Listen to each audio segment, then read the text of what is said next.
Coming up on City Spotlight, it's the start of Season 8 of City Spotlight, and we are on location in Mattoon. First, we'll talk Mattoon Schools with Mattoon Schools Superintendent Tim Condron and Christy Hild, Assistant Superintendent for Student Services, about the new school year in Mattoon, plus the latest on facility upgrades, and an overview of the Regional Innovation Center. Then, we'll talk with Carolyn Cloyd of the Coles County Historic Preservation Advisory Council as we remember local historian Steve Thompson. We're on location talking Mattoon as we start another season of City Spotlight.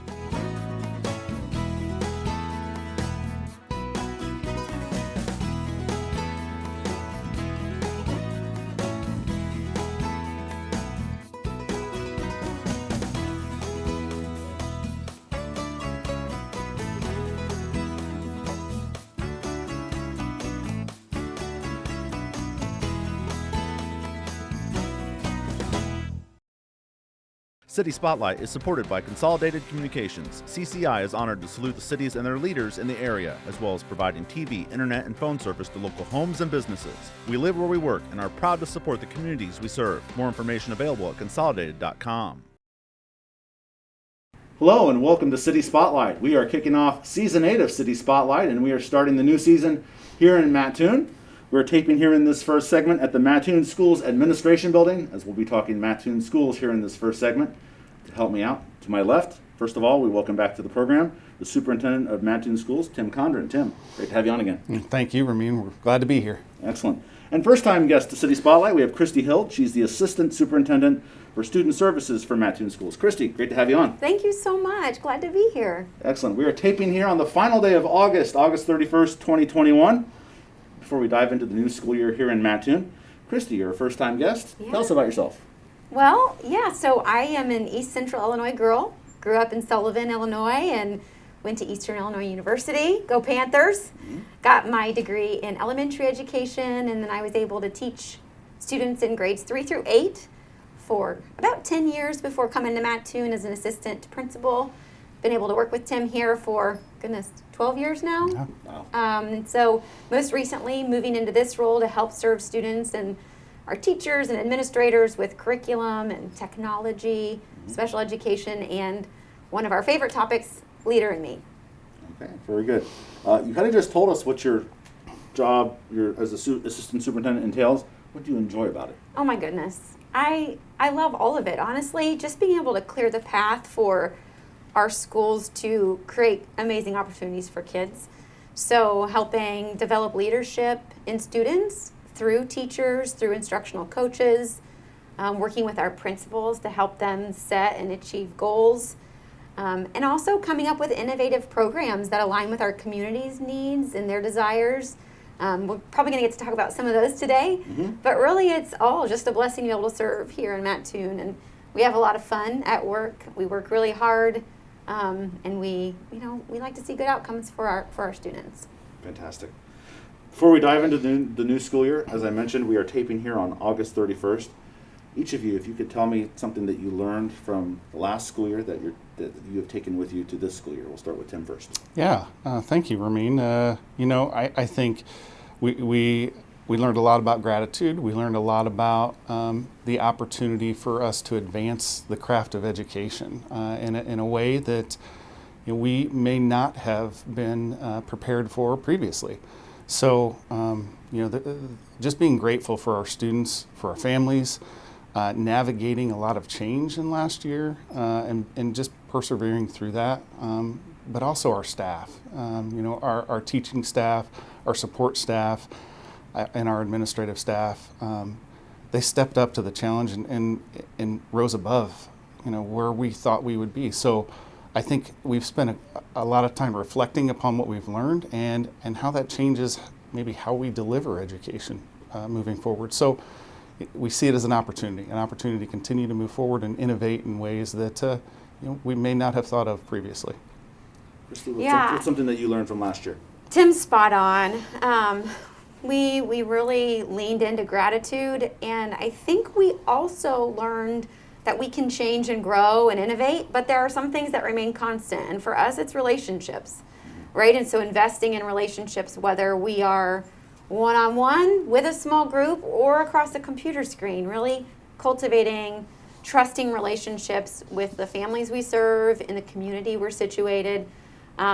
Communication has been really huge for us this year, being able to really communicate the why behind decisions, connecting with resources in our community. I mean, we were able to open a child care center in the mall, and so working with community stakeholders to provide services that we've never done before, being willing to step out, take risks for the best interest of students, and really embrace that idea of, failing forward. If we make mistakes, we're willing to try new things, learn from those, and then continue to grow. And so we feel like it's been an opportunity to really live our mission and demonstrate that we're all learning and growing. Thank you so much for those comments. I felt like I learned so much talking to so many educators, including talking with Tim last year, early in the school year, as the pandemic evolved, how each school district handled things in their own community, but a lot of similar comments across the board. Yeah. All right, let's talk about the current new school year. Again, we're taping here August 31st. Tim, when did the new school year start in Mattoon? Yeah, good question, Ramin. We started on August 10th with our teachers, welcomed them back, had a couple great days. First day with some professional development around Leader and Me, and just investing in our staff and looking ahead to this school year. And then we started with students on August 12th. As you can imagine, from an educator's perspective, that's the pinnacle of what we do, welcoming our students back. And we're grateful to be back in person, all students back in person this year. And, it's a great opportunity for our staff to connect with them. And, it's nice to see those faces return. Some of them have elected to go remote through the last school year. Mm-hmm. So it's nice to have them back in person, be able to meet their needs as we started this year. Christy, what does the start of a new school year mean to you? Oh my goodness. So, the kids are our why. That's our purpose. And so for our educators to have them back in the buildings, it just rejuvenates that spirit of why we do what we do. Mm-hmm. Oftentimes we get the opportunity to talk to educators about what do you like most about your job? And it's always that light bulb moment or the connection with a kid. And seeing them come to a realization or draw a conclusion or discover a strength. And so the start of a school year is really the start of all of that anew. And as Tim said, even more so this year because we went so long kind of without what we'd always maybe taken for granted, the opportunity to be in proximity and to serve as a community of learners within that classroom. And so really just establishing relationships, building a community of trust inside the classroom, and getting to connect with our purpose. Absolutely.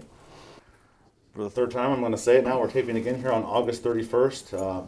We're not a health program here, but we are do need to mention that we are about 18 months into the COVID-19 pandemic, and I am no health expert. Things appear to be a little bit back on the rocky side. You guys did have a special meeting that you conducted prior to the start of school. What did that meeting accomplish? Yeah, good question, Ramin. So there were some changes that happened from the governor's executive order that came out on August 4th. Mm-hmm. And we initially intended to start the school year with the CDC guidance of recommending mask use for those that have been unvaccinated. But then on August 4th, that changed for us. And so we kind of made that adaptation and moved into the requirement of face coverings as stated in that executive order. And our board and our community wanted to talk a little bit more about that. And so at our August 10th board meeting, we had some public participants come and ask if there could be a special board meeting to learn more about why we would want to consider maintaining that executive order. So we did that on August 13th. Mm-hmm. And our board voted 5-1 to follow that mandate. And I think for the majority, of our staff and just our public in general, we're grateful to be in person. And while we may not enjoy the masks at this point, it's an opportunity for us to be together, and it's an opportunity to do something different than what we did last year. So we are grateful to have this opportunity to have our students in class in person. My next question, I'll direct it to Christy, and if Tim, you want to chime in. I would presume everything that you guys learned last school year, those measures that you had in place, they still apply to this school year. Yeah, absolutely. So one of our huge wins last year was an advancement of technology. We took significant strides forward. In fact, we moved forward with a one-to-one initiative a full year early. And that took a lot of professional learning, a lot of risk-taking on the part of our staff, but also for families. There was a ton of learning there. Truly, Ramin, the kids probably had the least to learn when it came to technology. We were learning from them. But in that opportunity to advance, we really took steps forward in terms of preparing students for the world they're going to enter when they leave us after high school. And so we've been able to continue utilizing Schoology, our learning management system, as a way of consistently communicating with families and increasing their engagement so they can actually see what happens in the classroom. Teachers can upload experiences, resources, and then families can have a conversation about what their kids are learning on a deeper, more meaningful level. So, yeah, a lot of those great strides have helped us, I would say, make the learning experience in person even more rich. So it's adding an additional layer, and that's been a big win for us, for sure. Fantastic. Let's move on to facility updates, because I know you guys want to talk about something that's being worked on as we speak. The high school football field at Mattoon High School is being worked on. Tell us about that project and what might it look like when it's all done. Yeah, we're really grateful to be able to move forward with this project. And what was the catalyst behind this, Ramin, was we received a grant from the Department of Economic and Commerce Opportunity and through the state of Illinois at the sum of $2 million. So that helped kind of kickstart the renovation of our track, and will be the renovation of our football field, moving to a turf field for the 22-23 school year. Mm-hmm. So we feel that that'll be an excellent opportunity for our students to be able to have that experience. So in addition to that, our board has gotten behind the idea of how can we enhance some other areas while we're in the process of making those upgrades.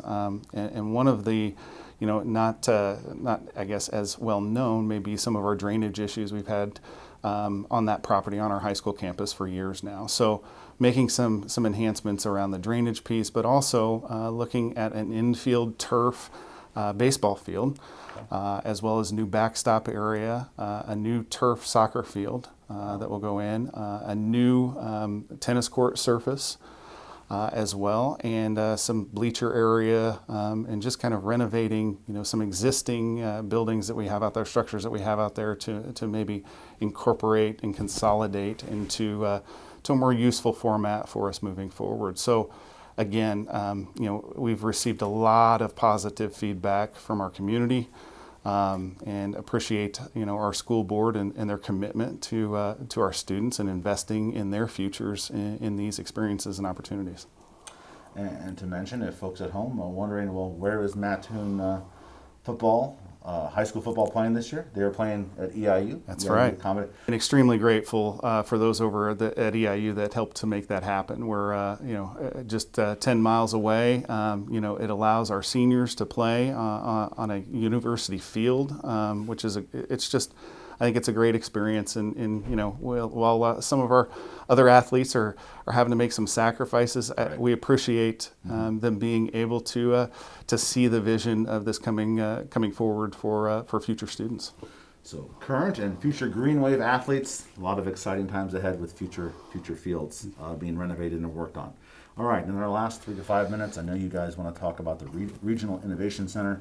An announcement was made in the spring about that. So for those of us that may not know exactly what that is, what is it, and where will it be located? Yeah, so great question, Ramin. We're extremely excited about the opportunity that this not only will provide Mattoon students, but students throughout the region.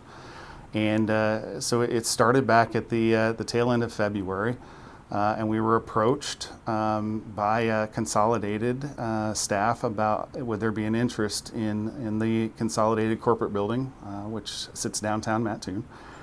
And we took a tour that afternoon and came back and thought this is a great opportunity for conversations that had been occurring in our county for, I would say, three plus decades. Wow. Around how could we bring some additional innovation and vocational courses and opportunities and experiences for our students.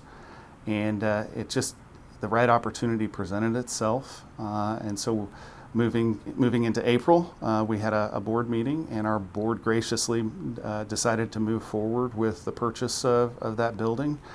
And we're starting some renovation in that here in the upcoming months. Yeah. Christy, I think the thing that comes out about this facility, it will not just benefit Mattoon students. It's going to benefit a lot of people outside of Mattoon too. Absolutely. So one of the things Tim and I talk about, and our leaders in the district talk about a lot, is if it's good for some students, then is it good for all? And how do we expand our influence? And that benefits the whole region, right? So if we can provide opportunities for students in the region, then they can stay in the region and invest in the region, and it's a win-win. So yeah, we after the board did move forward with the acquisition, we formed some focus groups of people from across the region. So we had 7 focus groups, over 140 community participants that came together and helped us formulate ideas around key employability areas. We worked with the Mattoon in Motion group and Ed Dowd of the Chamber of Commerce, used a lot of the data they'd already been collecting on workforce needs. Coles Together has been a great partner. And then we had a lot of industry leaders join those teams as well as students and parents. And they helped us inform what they feel like we need as outcomes. And as a result, we were able to make the recommendation of naming the facility LIFT, which stands for Leaders Innovating for Tomorrow. And we were able to land on 7 key areas of focus, including culinary arts and hospitality. So we're gonna have a rooftop restaurant down here in downtown Mattoon. Yes, and we're looking forward to the opportunities that will provide students, as well as great opportunities with Franklin Covey leadership courses and Johnson Controls HVAC programming, early childhood, technology, broadcasting, manufacturing and construction trades. All of these opportunities will help develop certifications, dual credit, and really students who are ready to lead in our communities and region, as you said, not just in Mattoon, but across those 28 school districts that will have the opportunity to participate. Another avenue here in Central Illinois for so many to benefit from. A lot of exciting things going on, as well as the start of a new school year in Mattoon. Tim Condron, Christy Hild with the Mattoon School District. Appreciate your time here on City Spotlight. Thank you, Ramin. Thank you so much. Thank you very much. And coming up next here on City Spotlight, we'll change locations and talk with Carolyn Cloyd of the Coles County Historic Preservation Advisory Council. But first, let's take a look at some of the upcoming activities going on in Mattoon.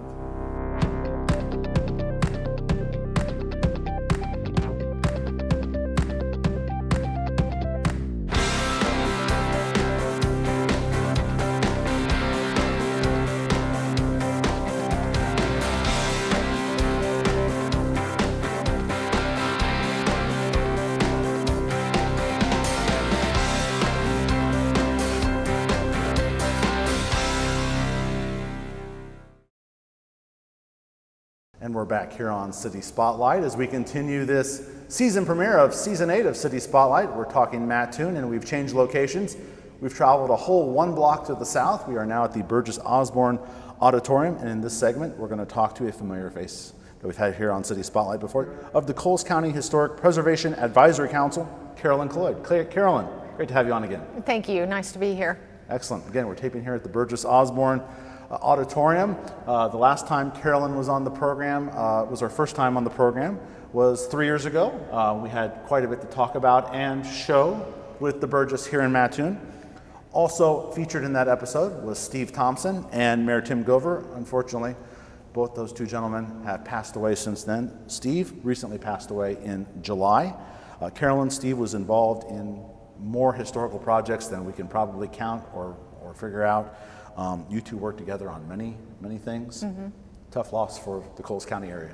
It's definitely a tough loss. You know, a lot of people were familiar with some of the projects Steve worked on, but I don't think most people realize just how much he affected this community and the projects he did work on. I ran into you recently at the Run for the Fallen event at Charleston High School, and we briefly chatted about this upcoming interview.